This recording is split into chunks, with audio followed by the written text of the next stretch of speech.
Hello friends, my name is Umesh Paliwal. I am the को founder of अनहिजोन। Friends, आज के इस वीडियो में हम डिस्कस करेंगे नेशनल स्टॉक एक्सचेंज के 9 मंथ के FY23 रिजल्ट्स। उसको कंपेयर करने की कोशिश करेंगे कि लास्ट ईयर के जो 9 मंथ्स थे उसमें कैसे रिजल्ट्स थे और आज कैसे रिजल्ट है, ताकि हमें एक आइडिया लग सके कि रेवेन्यू के अंदर, प्रॉफिट के अंदर, EPS के अंदर कितनी ग्रोथ NSE ने रजिस्टर करी है। सेकेंड में डिस्कस करूंगा कि किस ऐसे सेगमेंट से सबसे ज्यादा रेवेन्यू NSE जनरेट कर रहा है। 4 या 5 इसके मेन सेगमेंट है जहां से इसको रेवेन्यू आता है, उनको वन बाय वन डिस्कस करेंगे और ये जानने की कोशिश करेंगे कि what is the single most revenue generating segment. Third में डिस्कस करूंगा कि आज की डेट में इसकी वैल्यूएशन क्या है, what is the current valuation of NSE, and then we will try to compare with BSE at what price to earning the BSE is trading, at what price to earning NSE is trading in the unlisted market, so that you will have the clear idea कि what is the current valuations. Fourth में discuss करूंगा कि ऐसा क्या reason है, what is the single most reason why that much of growth is coming in NSE। And अगर मैं उसको BSE से कंपेयर करने की कोशिश करूं, if you go to the screener and you will see what is the 9 month growth of BSE and then you try to compare with the 9 month growth of NSE, you will find that in case of NSE the growth is phenomenal, but that is not the case with BSE। तो उसका क्या reason है, what is that reason कि why so much of growth is coming in the NSE। अगर आपने देखा होगा कि जो FY21, 2021, 21, 22 जो लास्ट 2 ईयर्स थे उसमें जबरदस्त ग्रोथ इक्विटी मार्केट के अंदर आई थी, क्योंकि कोविड के समय निफ्टी 7,000 के लेवल पे आ गया था, उसके बाद 18,000 के लेवल तक गया। लेकिन अगर लास्ट 1 ईयर में देखोगे तो लास्ट 1 ईयर में इतनी ज़्यादा ग्रोथ हमें नजर नहीं आ रही, but still if you see the growth in NSE, it is phenomenal। so वो रीजन फाइंड आउट करने की कोशिश करेंगे कि what is the reason why that much of growth is coming in NSE। but before I start this video, मैं आपसे request करूंगा कि अगर अभी तक आपने हमारा चैनल सब्सक्राइब नहीं किया है तो चैनल को जरूर सब्सक्राइब कीजिए, ताकि जो भी वीडियोस हम बनाते हैं वो वीडियोस आपको सबसे पहले आपके चैनल पे मिल जाए। तो let us start this video. तो जैसे कि स्क्रीन पे आप देख रहे हो, मैंने 9 मंथ FY23 रिजल्ट्स ओपन कर लिए हैं। हम 9 मंथ को कंपेयर करेंगे, क्वार्टरली कंपेयर करने की जरूरत नहीं है। अगर मैं 9 मंथ को देखूं तो 6370, इसको थोड़ा जूम कर लेते हैं ताकि दिखने में आसानी हो। 6370 करोड़ का रेवेन्यू था लास्ट ईयर में, जो लास्ट ईयर का FY21-22 का जो पीरियड था उसमें जो फर्स्ट 9 मंथ थे the revenue was 6370 crore. If I talk about the revenue in this year 9 month, it is 9450। so if you try to calculate the growth is 48%, which is phenomenal।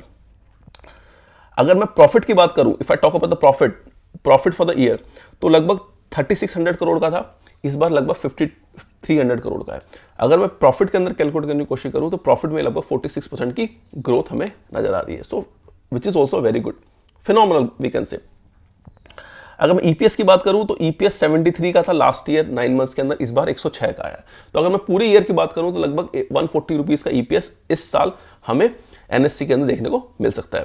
तो अगर मैं result की बात करूं 9 मंथ्स के, तो बहुत शानदार रिजल्ट आया। अब मैं सेकंड डिस्कस करूंगा कि कौन से ऐसे सेगमेंट हैं जहां से NSE को रेवेन्यू आता है। अगर मैं इसको थोड़ा जूम कर दूं तो आप देखोगे कि trading services, this is a part of business offer service related to trading in equity derivatives, debt, currency derivative, commodity derivative segment. यानी जो भी फैसिलिटी NSE देता है कि आप उनके इक्विटी, जो स्टॉक मार्केट है उसमें इक्विटी में ट्रेड कर सकते हो, इक्विटी डेरिवेटिव में ट्रेड कर सकते हो, डेट के अंदर, करेंसी डेरिवेटिव, कमोडिटी डेरिवेटिव। तो इनके अंदर जब भी ट्रेड होता है तो वॉल्यूम के बेसिस पे, on the basis of volume, NSE के पास रेवेन्यू जनरेट होता है। ठीक है, वो रेवेन्यू क्या होता है? ट्रांजेक्शन चार्जेस जो आप ट्रांजेक्शन करते हो, listing and book building fees, revenue from data centre charges. ठीक है, तो ये ट्रेडिंग सर्विसेज हो गई। Second, clearing services, this is a part of business offer clearing and settlement of trade executive in the capital market, future and options, currency derivative, commodity derivative.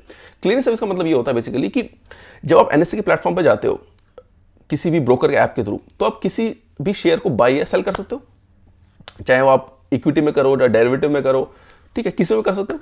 लेकिन उसका जो settlement है बैकएंड पे, कि buyer के account में share आएंगे और सेलर्स के अकाउंट में पैसा जाएगा, वो सारी की सारी प्रोसेस करती है क्लियरिंग सर्विसेज। तो NSE की एक खुद की सब्सिडरी है क्लियरिंग सर्विसेज, जिसका काम ही है ये सारा चीज हैंडल करना।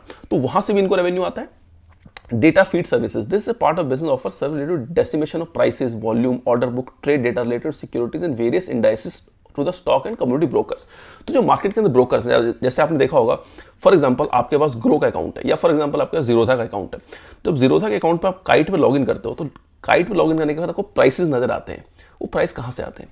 वो प्राइस ब्रोकर एनएससी से फेच करता है, तो एनएससी उसके लिए उनको चार्ज करता है पैसा। So this is the third revenue segment for NSC. Index licensing fees, this is part of business primarily providing indices and related products services to the various participant capital market India। जो indices से related services हैं data की, वो market के अंदर ये cell करता है, तो वहां से इनको पैसा मिलता है। कुछ स्ट्रेटेजिक इन्वेस्टमेंट्स हैं और कुछ इनके अदर सेगमेंट्स हैं जहां पर एनएससी अकेडमी भी चलाता है। एनएससी अकेडमी आपने सुना होगा, जहां पर कोर्सेज सेल किए जाते हैं। कुछ आईटी सर्विसेज हैं जो एनएससी देता है, तो वो एक अदर सेगमेंट्स हो गया। लेकिन अगर आप मेन सेगमेंट देखो तो मेन ये 4 सेगमेंट है जिसके थ्रू एनएससी पैसा कमा रहा है।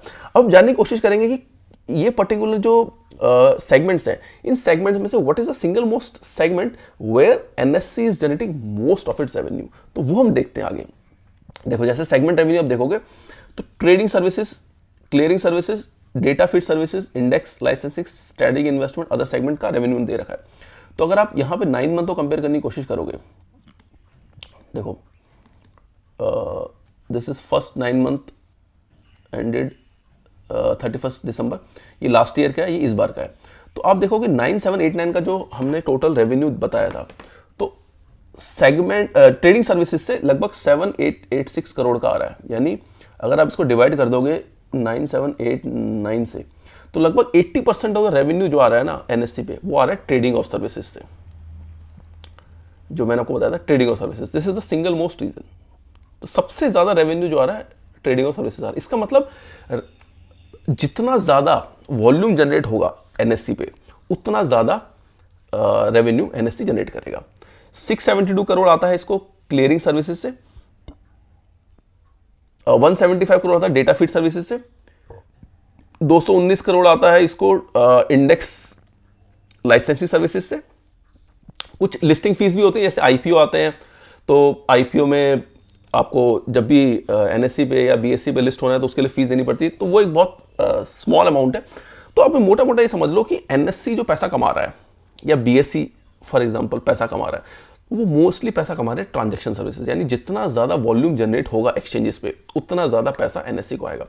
अब रीजन क्या है? अब एक चीज देखने की कोशिश करो। अब मैंने आपको रिजल्ट समझा दिए, सेगमेंट वाइज समझा दिए कि किस सेगमेंट सबसे ज्यादा पैसा आ रहा है।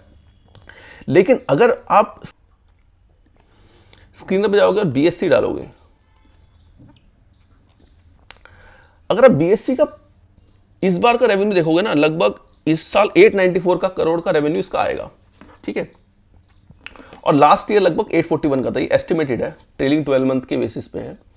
अगर मैं 841 के हिसाब से कंपेयर करने की कोशिश करूं तो लगभग 6% की ग्रोथ है बीएससी के अंदर, लेकिन एनएससी में लगभग 50% की ग्रोथ है। अगर आप देखोगे, अगर आप थोड़ा सा सोचने की कोशिश करोगे, तो जो मेन रेवेन्यू आ रहा है, चाहे वो एनएससी का है चाहे वो बीएससी का है, वो आ रहा है ट्रेडिंग ऑफ सर्विसेज से। और जनरली मार्केट के अंदर क्या होता है कि जब बुल मार्केट होता है, जैसे आपने 20-21 के अंदर देखा था, मार्केट पीक पे था, बूम पे था, मतलब जबरदस्त ग्रोथ आ रही थी। अगर डीमैट अकाउंट भी देखो तो डीमैट अकाउंट में बहुत ज्यादा लोग बना रहे थे, नए ट्रेडर बहुत एंटर हो रहे थे मार्केट के अंदर। तो उसके वजह से क्या होता है कि इक्विटी के अंदर, डेरिवेटिव के अंदर, करेंसी के अंदर, सब जगह ग्रोथ आती है, ठीक है। उसके कारण हम देखा कि बीएससी के अंदर भी ग्रोथ आई। देखो 20 के अंदर 600 करोड़ का रेवेन्यू था लगभग, जो कि 22 में 840 करोड़ का हो गया। यानी 840 करोड़ माइनस 606, और उसको डिवाइड कर दूं 600 लगभग 38 करोड़ का ग्रोथ था 2 साल में। लेकिन इस साल वो ग्रोथ कम हो गई, 6% पे रह गई। लेकिन एनएससी में आप देखोगे तो पिछले 4-5 सालों से जबरदस्त ग्रोथ आ रही है। तो अगर आप सोचोगे कि इक्विटी मार्केट ने 21-22 को कंपेयर करोगे 22-23 से, तो निफ्टी में ग्रोथ नहीं है, स्टॉक सारे गिर रहे हैं। अदानी का देखो कितनी जबरदस्त डी ग्रोथ आई है। मोस्टली जितने भी स्टॉक्स 21-22 के अंदर पीक पे थे, आज काफी नीचे हैं। तो होता क्या है मार्केट के अंदर कि जो इन्वेस्टर होता है, जब भी बियर मार्केट आता है तो बहुत सारा इन्वेस्टर मार्केट से निकल जाता है। तो उसके कारण क्या हुआ कि बीएससी के अंदर वो ग्रोथ हमें नजर नहीं आ रही, क्योंकि अब वॉल्यूम जनरेट नहीं हो रहा। तो एनएससी के अंदर वॉल्यूम क्यों जनरेट हो रहा है, तो वो हमें डिस्कस करेंगे। तो जैसे हमने स्प्रेडशीट बना रखी है, इस स्प्रेडशीट पर हम डेली बेसिस पे डेटा कैलकुलेट करने की कोशिश करते हैं कि कौन सा सेगमेंट है जहां पर एनएससी के अंदर ग्रोथ आ रही है। तो आप अगर देखो कैश मार्केट के अंदर जो 21-22 था उसमें 74,000 करोड़ का पर डे का एवरेज डेली वॉल्यूम था, जो कि अगर मैं इस साल देखूं, इस साल पूरे साल में, तो लगभग 68, 57, 44, 46 कम होता गया। और लगभग अगर हम इसकी एवरेज कैलकुलेट करें कि इस साल एवरेज कितना रहा है, तो लगभग 54 का रहा है। ठीक है, तो यानी इसका मतलब कैश मार्केट के अंदर डी ग्रोथ है, वो हमें एविडेंट है। वो ग्रोथ कितनी कम है वो भी हम निकाल सकते हैं, 20 डिवाइड बाई 74 कर दो, तो लगभग 27% का डी ग्रोथ है, इसमें कोई डाउट नहीं है। लेकिन अगर हम एफ की बात करूं, फ्यूचर एंड ऑप्शंस की बात करें, तो फ्यूचर एंड ऑप्शंस के अंदर FY 21-22 के अंदर 71 लाख करोड़ का टोटल पर डे का एवरेज ट्रांजैक्शन था। आज वो ट्रांजैक्शन 202 लाख करोड़ का हो गया है। यानी अगर मैं इसमें एवरेज निकालूं,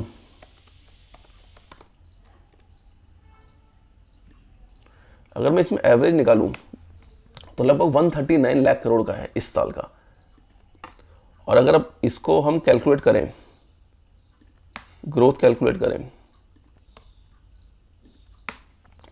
तो लगभग 97% की ग्रोथ है, यानी ऑलमोस्ट डबल हो चुका है।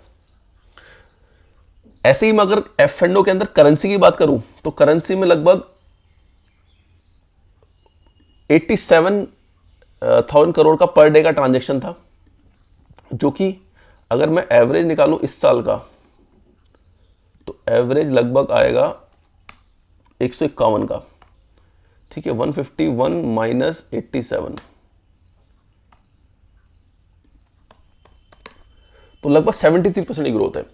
तो अगर मैं देखें कि 97% की ग्रोथ यहां है, 73% की ग्रोथ यहां है, तो F&O के अंदर जो फ्यूचर एंड ऑप्शंस है, क्योंकि F&O जो BSE उस पर है नहीं, इक्विटी के अंदर कोई ट्रेड नहीं होता, तो उसके कारण अगर आप देखोगे मोस्टली जो BSE पे रेवेन्यू आ रहा है कैश मार्केट से आ रहा है, तो वहां पर डी ग्रोथ है। लेकिन अगर मैं NSE की बात करूं, NSE के 97% ग्रोथ है F&O के अंदर, जो इक्विटी है, और जो करेंसी है उसके अंदर 73% की ग्रोथ है।